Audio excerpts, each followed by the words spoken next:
Oh, friends, over the past few weeks, coronavirus fears have been building among Americans. So we decided to bring Dr. Richard Chaffoo joining us now to break down some of the myths you might be hearing. Dr. Chaffoo, good morning, and thank you for coming.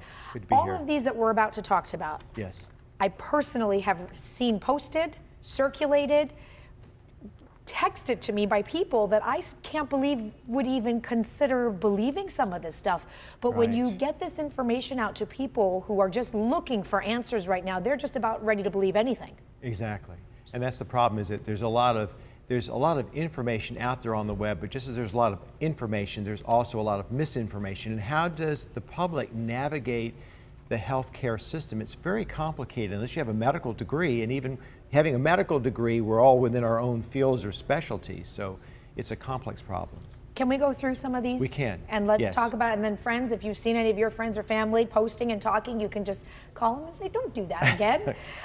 The biggest myths right now that we've seen are these DIY hand sanitizers. People I've seen reports of even people like burning their skin because they're just doing it wrong. Can you do DIY sanitizers? Well, the best thing is most studies seem to indicate you need at least a 60% alcohol within these hand sanitizers. And some of these, Shally, have things like aloe and other things that actually will not allow these the products to penetrate the skin adequately. So if you want to use a hand sanitizer, it should be at least 60% alcohol. But a very simple thing is just warm water and soap.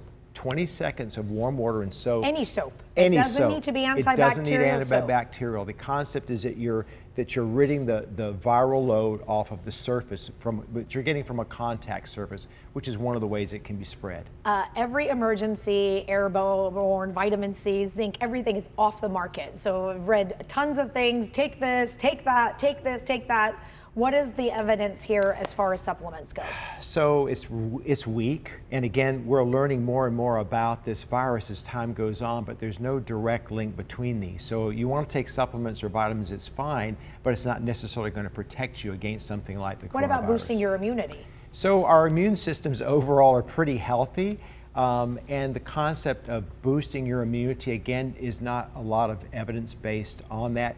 The people that seem to get in trouble with coronavirus, with the influenza virus, with all these other illnesses, are people that are relatively immunocompromised, meaning the extremes of age, the very young, the very elderly, people that are on chemotherapy, people that have cancer.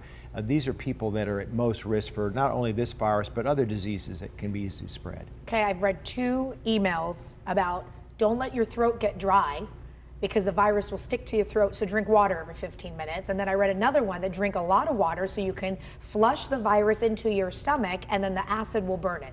That has been circulating everywhere. False and false. You know, it's important if you have a virus overall and you're more likely going to be dehydrated to drink fluids. I mean, that's a very commonsensical thing, but unfortunately, we're not going to drown a virus out. Viruses are more easily transmitted, as we know, they're respiratory. So we can get it from nasal secretions, from oral secretions, from sneezing, coughing, saliva, and then on contact surfaces where we pick it up. And of course, the concept has been over and over again told to us, if you're touching surfaces, you don't want to put that again, on your face, because it's easily transmitted in that manner. Okay, the new one that popped up was taking Advil or ibuprofen for problems right now. So again, not a lot of strong evidence. You know, most of us have, fortunately, very good immune systems. There is some suggestion that these are, of course, anti-inflammatory agents. I'm not sure there's strong evidence that supports that it diminishes our immune system. You know, it makes sense if you're not feeling well, you're having some GI upset, you'd probably be better taking Tylenol versus an NSAID like Motrin, because you can take the Tylenol on an empty stomach, whereas a Motrin is more likely to irritate your stomach more and make it worse. Okay, back to the basics. Here is what we do know works. It is do what? It's very basic. Right, so I mean the commonsensical things are that we want to wash our hands frequently. Okay. We want to be able to avoid close contact, that social distancing we've talked about. You want to be able to cover your nose and your mouth if you're coughing and you're If you're sick, you wear a face mask if you're sick. Yes, to protect other people. Again, they're not antiviral necessarily.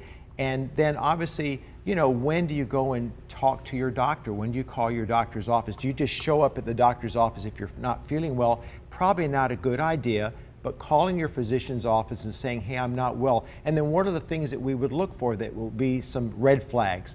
High fever, obviously that would be one thing. Shortness of breath.